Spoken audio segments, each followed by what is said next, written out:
இச்செய்தியை வழங்குபவர் Aalayam associates private limited property developers.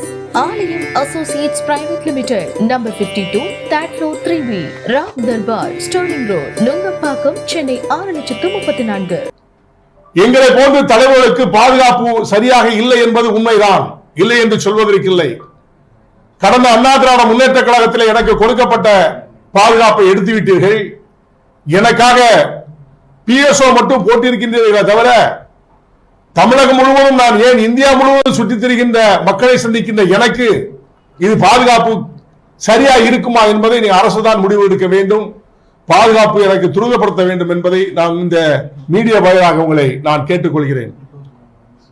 இதுபோன்று எல்லா தலைவர்களுக்கும், சகோதரர் திருமாவளவன், டாக்டர் கிருஷ்ணசாமி, இது போன்ற தலைவர்கள் எல்லாம் அதிக பேர்கள் இருக்கும் பொழுது இவர்களுடைய எண்ணங்கள் எல்லாம் தலைவர்களை கொலை செய்து விட்டால் பெயர் வாங்கி விடலாம் என்ற எண்ணமும் தானே தவிர எதிரி என்ற எண்ணத்திலே இல்லை. இதுதான் உண்மை. இந்த நிலைதான் தமிழகத்திலே அதிகமாக இருக்கின்றது. பெயர் வாங்க வேண்டும், இவரை செய்துவிட்டோம் என்று பெயர் வாங்க வேண்டும் என்று ஒரு குறுகிய கண்ணோட்டத்தோடு ஒரு சிலர் இயங்கிக் கொண்டிருக்கின்றார்கள். அவர்களை கண்காணித்து தலைவர்களுக்கும் இந்த தமிழ்நாடு அரசு பாதுகாப்பு நல்கிட வேண்டும் என்பதை நான் இதன் வாயிலாக தெரிவித்துக் கொள்கிறேன். வேற எதுவும் கேட்கலாம். எனக்கு ஏற்கனவே த்ரெட்டிங் இருக்கு. ஏற்கனவே நான் ஃபைல் பண்ணி ஏற்கனவே டிஜிபி ஆபீஸ்க்கு முன்னாலே அனுப்பிச்சிட்டு தான் இருக்கோம். அவங்களுக்கும் தெரியும், உளவுத்துறை பார்த்துட்டு இருக்காங்க, IAS பார்த்துட்டு இருக்காங்க, இருக்குது. எனக்கு ஏற்கனவே கொடுத்தது வந்து கடந்த ஆண்டு இந்த இவங்க எடுத்துட்டாங்க. அண்ணா திமுக ஆட்சி வந்தோடனே ஏன் எடுத்தாங்கன்னா அவங்க தான் சொல்லணும், உளவுத்துறை தான் சொல்லணும். எனக்கு தெரியல எதற்கு காரணம் என்ன எனக்கு சொல்லவில்லை. அவர்களாகவே எடுத்து விட்டார்கள். அண்ணா திராவிட ஆட்சியில் இருக்கும் பொழுது முழுமையாக எனக்கு பாதுகாப்பு கொடுத்திருந்தார்கள், பாரா கொடுத்திருந்தார்கள், எல்லாம் கொடுத்திருந்தார்கள். திமுக ஆட்சி வந்தவுடனே PSO மட்டும் கொடுத்து விட்டு மற்றவர்கள் எல்லாம் அப்புறப்படுத்தி விட்டார்கள். என்ன காரணம் என்பது மாண்புமிகு முதலமைச்சர் அவர்களும் DGP அவர்களும் தான் சொல்ல வேண்டும். தமிழகத்துல கூலிப்படை கலாச்சாரம் தொடர்ந்து அதிகரிச்சுட்டே இருக்கு. எல்லா கொலைகளிலுமே கூலிப்படை பேக்ரவுண்ட் இருக்கு அப்படிங்கிறது ஒரு குற்றச்சாட்டா எல்லா தலைவர்களுமே சொல்றாங்க. தென் தமிழகத்துல தொடர்ந்து ரவுடிகளை வந்து கைது பண்றோம், கண்காணிக்கிறோம் சொல்றாங்க. கொலைகளும் அதிகமாக நடந்துட்டு தான் இருக்கு. அதுக்கு காரணம் என்னன்னு கேட்டீங்கன்னா, கொலை செய்யறவனை வந்து தண்டனை கொடுக்கறதுக்கு யாருமே சாட்சிகள் சொல்வதில்லை. சாட்சிகள் சொல்லாமலே அவர்களே காவல்துறையை அதை மூடி மறைத்து விடுகிறார்கள். உண்மையான குற்றவாளிகள் பிடித்திருந்தா அந்த நிலை மாறும், அந்த மாறக்கூடிய நிலை ஏற்படும். அதனால உடனே கேஸ போடுறீங்க, உடனே குண்டாசு போடுறீங்க, அவனை ஒரு வருஷம் கழிச்சு ரிலீஸ் பண்றீங்க, மறுபடியும் அதே தொழில் தான் பாக்குறான். அவனை கண்காணித்து அவன் சரியான பாதையில் செல்கின்றானா என்பதை கண்காணிக்க வேண்டிய வேலை அரசுடைய வேலை. அந்த அரசு சரியாக அவனை கண்காணிப்பது கிடையாது. ஹிஸ்டரி போட்டு வச்சுக்கீங்கன்னா அவனை என்ன பண்றான், என்ன செய்யறான்னு சொல்லி அங்க போலீஸ் ஸ்டேஷன்ல இருந்து பண்ணணும்ல. இப்ப நாங்க தலைவர்களா இருக்கின்ற எங்க தலைவர்கள் பாரா போடுறாங்க, நோட்டு வச்சு எங்க வச்சு சென்னையில இருக்கிற நோட்டை வந்து வெளியில வச்சு எழுதிட்டு போறாங்க, கையெழுத்து போட்டு போறாங்க. கண்காணிக்க வேண்டியது எங்களுக்கு என்ன நடக்குது, என்ன யாதுங்கிறது வீட்டுல வந்து கண்காணிச்சு அங்க பாரா புக்கில கையெழுத்து போடணும் அதிகாரிகள். யாருமே பண்றதில்லை. வெளியில ரோட்ல வச்சு, கேட்டுக்கு வெளியில வச்சு ஒரு ரோட்ல கையெழுத்து போட்டு போறாங்க. இதெல்லாம் கண்ணால பாக்குறோம். எத்தனையோ முறை நம்ம முறையிட்டும் கூட அது அப்படித்தான் நடந்துகிட்டு இருக்கு. அதனால பாதுகாப்பு என்பது கூலிப்படைகள் அதிகமாக தமிழகத்தில் இருப்பது என்று சொன்னால் வேலை வெட்டி இல்லாத ஒண்ணு. அடுத்தால கஞ்சா அதிகமாக புழங்குகிறதான் காரணம். தூத்துக்குடி, திருநெல்வேலி, மதுரை, திண்டுக்கல், கோயம்புத்தூர் இந்த பகுதியிலாம் அதிகமான கஞ்சாக்கள் நடமாடி கொண்டிருக்கிறது.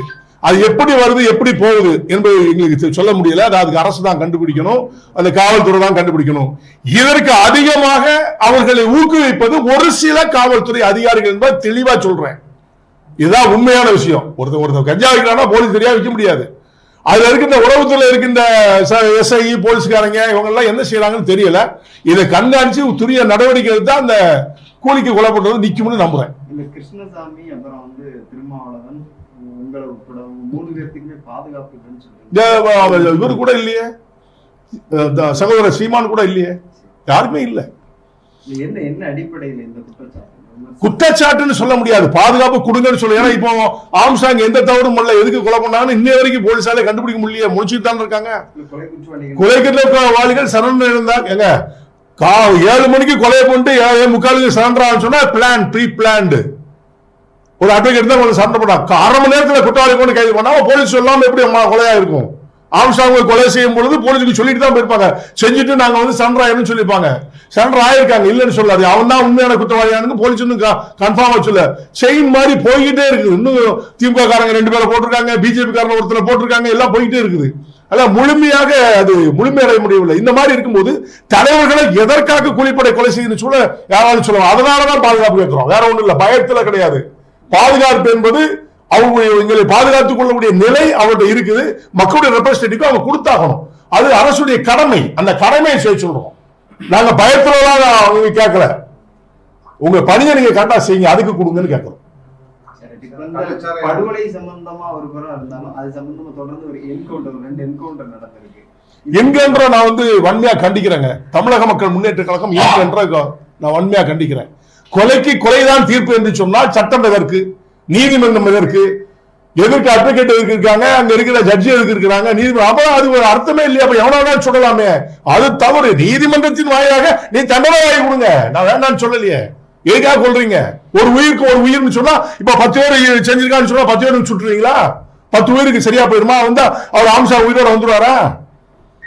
என்கவுண்டர் செய்வதை தமிழக மக்கள் முன்னேற்ற கழகம் யாராக இருந்தாலும் வன்மையாக கண்டிக்கிறது. தவறு. சட்ட நடவடிக்கை எடுங்க, உங்க சட்டப்பூர்வமா எடுங்க. உங்ககிட்ட சட்டம் கையில இருக்கலாம், சட்டத்தை வச்சு நடவடிக்கை எடுங்க. கள்ளக்குறிச்சி விசச்சாராயத்துல 65 பேர் செத்தாம்னா 65 போலீஸ்கார கொண்டுருமா?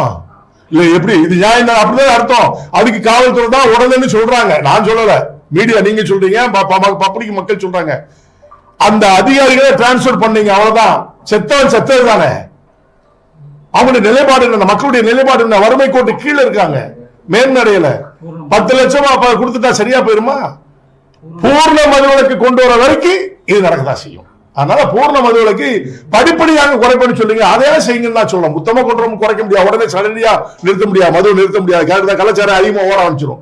படிப்படியாக குறைப்பதற்கு அரசு முயற்சிக்க வேண்டும் என்றுதான் எங்களுடைய கேள்வி. இருக்கலாம்ல, உண்மைதானே, இருக்கலாம்ல. எதுக்கு அவசரப்பட்டு ஒருத்தர் போய் சொல்றீங்க? தாமோரம் நினைக்க அந்த பையன் பேரு, எதுக்கு சுட்டீங்க? திரும்ப எதுக்கு போய் சுட்டீங்க? அவன் யாரு, அவனுடைய பேக்ரவுண்ட் என்ன, அவன் எத்தனை கொலை பண்ணா, எந்தெந்த ஊர்ல என்னென்ன பண்ணுனா, அதெல்லாம் சொல்லலையே. அம்சாங்க கொலை குற்றவாளி, அவன் முக்கிய குற்றவாளி, அதனால சுட்டோம்னா என்ன அர்த்தம்ங்கிற கேட்கிறேன். ஒரு நாடகம் மாதிரி போட்டு அவன் ஓடனானா, ஒரு பொருள்ல இருந்து துப்பாக்கி எடுத்தானா சுட்ட. உங்க கஷ்டத்துல இருக்கிற எப்படிங்க போய் துப்பாக்கி எடுக்க முடியும்? கொஞ்சம் யோசிச்சு பாருங்க.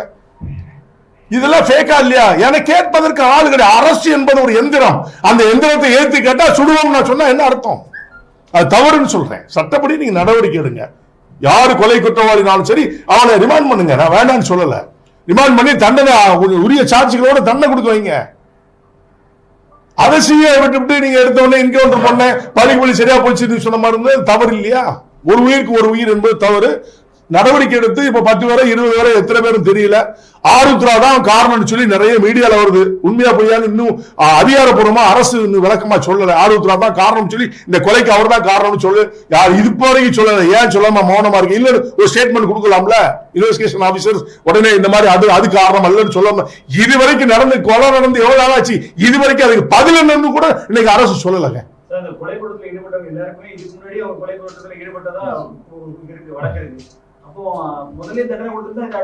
நடந்திருக்காது. கரெக்டா நீங்க சொல்ல அதே தண்டனையை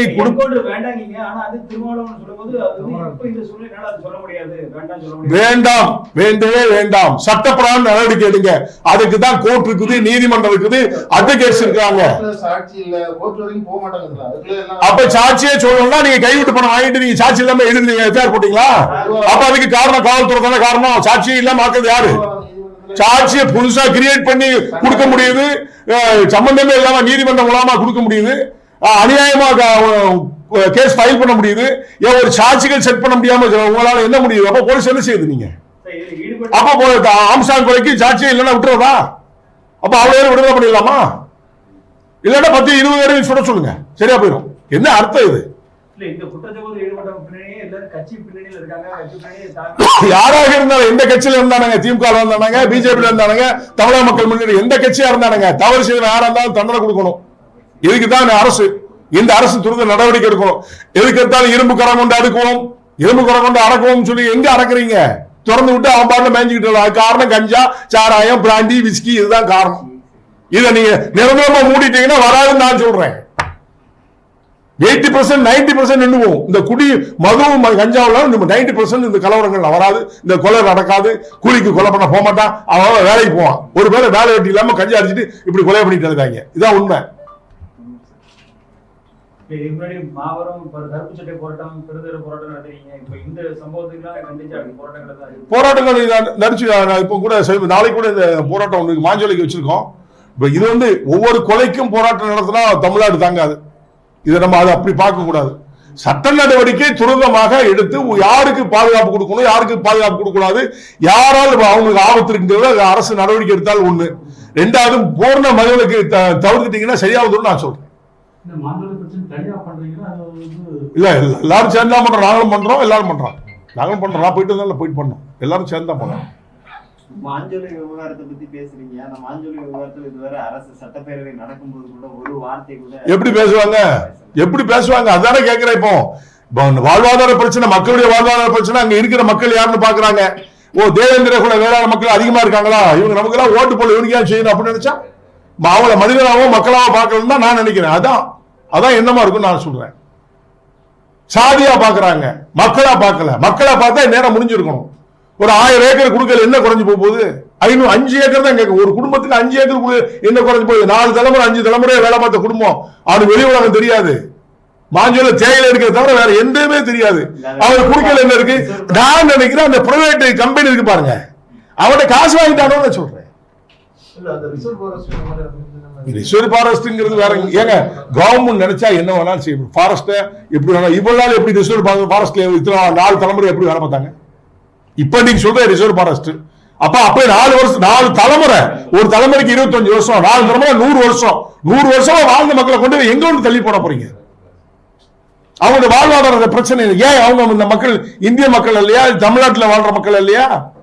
அவங்களுக்கு ஏன் நீங்க ஜனநாயக முறைப்படி உரிமை கொடுக்க மாட்டேங்க? அவங்க ஏன் ஹெல்ப் பண்ண மாட்டேங்க? என்னுடைய கேள்வி. உண்மையில அங்கதான் எந்த விலங்குகளும் கொல்லப்படாத ஒரு இடம்னா அது மட்டும்தான். இது வரைக்கும் ஒரு முயல் கூட அடிச்சு கிடையாது ஏரியால. அதுதான் வேட்டையாடப்படாத ஒரு ஏரியா இருக்கு. இது வரைக்கும் இந்த மக்களுக்கு தான் அப்படி இருக்குது. அவனுக்கு வேற தொழில் தெரியாது. இந்த மக்கள் வாழ்வாதார பிரச்சனை என்ன? ஏங்க சாராயம் குடிச்சு செத்த, கள்ளச்சாராயம் குடிச்சு செத்தவனுக்கு 10 லட்சம் கொடுக்குறீங்க. அங்கே வாழ்ந்து அங்கே குடிந்து பல தலைமுறையா வாழ்ந்தவனுக்கு விவரமே தெரியாது, தொழிலே குறியா இருக்கவனுக்கு ஒண்ணு கொடுக்க மாட்டேங்க. என்னையா நாடு ஜனநாயக நாடு? அதை சொல்லி தேர்தல் நேரத்தில் மட்டும் பிரச்சாரத்தில் பேசுறீங்க. இது வரைக்கும் தேர்தல் முடிஞ்சு என்ன செஞ்சிருக்காங்க? 40 MP என்ன பண்ணிருக்காங்க? தொகுதிகள் என்ன பண்ணிருக்காங்களா? பேசிருக்காங்களா? நடைமுறை நடந்திருக்கா? எல்லாம் பேசுறது தேர்தல் வாக்குறுதி தான். வாய்மொழி சொல்லிட்டு அவங்க பாட்டில் போயிடுறாங்க. மக்களுடைய நிலை என்ன? கம்பெனிக்கு தான் புத்தகம் முடிஞ்சிருக்கு. மக்கள் வெளியிடணும், அரசு தான் சொல்லணும். கம்பெனி கை காசு வாங்கினீங்கன்னா அதான் கம்பெனி காசு கொடுத்துறா, நீங்க அவனுக்கு தொட போறீங்க. இதுதான் நான் என்னுடைய குற்றச்சாட்டு. அவ்வளவுதான். காவல்துறையில நல்ல அதிகாரிகள் நிறைய இருக்காங்க. ஏன் அவங்க எல்லாம் பணி செய்ய விடாம வச்சிருக்கீங்க? நல்ல அதிகாரிகளை போடுங்க. ஒரு சில பண்ற தப்பு தான் இந்த மாதிரி நிலைமை ஏற்படுது. அந்த நிலைகள் மாறணும் சொன்னால் அரசு துரித நடவடிக்கை எடுத்து இந்த மாதிரி இடைநிலைப்படுத்தாமல் முழு பூர்ண மது விலக்கு இது செஞ்சா சரியா எங்களுடைய கருத்து. அதுதான். அரசு நிர்வாக ரீதியா தோல்வி கண்டிப்பா சந்தேகமே இல்லை. தோல்விதான், நிர்வாக ரீதியா தோல்விதான். ஏங்க ஆம்ஸ்டாங் நடந்து ஒரு வாரத்துல இங்க மதுரை ஒரு போர் நடக்குது. அப்ப உங்க டிபார்ட்மெண்ட் என்ன பண்ணுது? அப்ப கூட நீங்க முழிக்கல. இன்னைக்கு ஸ்டேட்மெண்ட் படிச்சேன் காலையில. சென்னையில பூரா காலையில 7 மணில இருந்து 10 மணி வரைக்கும் சுத்துங்க, நைட்டு 8 மணி வரைக்கும் சுத்துங்க. போலீஸ் காவலர்கள் மட்டும் சுத்தினா சரியா போயிருமா? இதை முன்னாடி செஞ்சுக்கலாம்ல. இப்போ பட்டப்பட சூரிய நமஸ்காரம் எதுக்கு? ஒரு தலைவர் அங்க இருக்கிறான்னு சொன்னா அவரை கண்காணிக்க வேண்டிய பொறுப்பு அரசுடைய பொறுப்பு. அவர் பிஜேபி மாநில தலைவர். அதை பாதுகாக்க வேண்டிய உங்களுடைய கடமை. ஒரு மாசமா அவருக்கு ஆட்டோக்காரன் உட்கார்ந்து அவன் வேலை பார்த்து அவன் வீட்டு போறது வாரது எல்லாம் வாட்ச் பண்ணி அவருடைய பர்சனல் எஸ்கார்டுங்கிறத விட்டுருங்க. காவல்துறையுடைய வேலை என்ன, உளவுத்துறையுடைய வேலை என்ன? நீங்க அதை கண்காணிச்சுக்க வேண்டாமான்னு என்னுடைய கேள்வி. உடனே யாராவது செத்தீங்கன்னா உடனே ஆதிகாரி பூரா மாத்துவீங்க. மாத்திரா உடனே சரியாயிருமா? அதுக்கு விடயம் என்ன?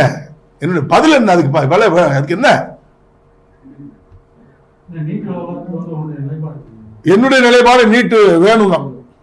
அதுல எந்த மாற்று கருத்து கிடையாது. நீட்டு விலக்க வேண்டாம். ஏழை எளிய மாணவர்கள் படித்து இன்னைக்கு டாக்டர் ஆயிருக்கு காரணமே நீட்டு தான். பெரிய பெரிய ஹாஸ்பிட்டல் போய் பணம் கொடுத்து எல்லாரும் பாஸ் பண்ணி போறதை விட படிச்சு பாஸ் பண்ணி போற மாதிரி வரவேற்கிறேன் நான் சொல்றேன்.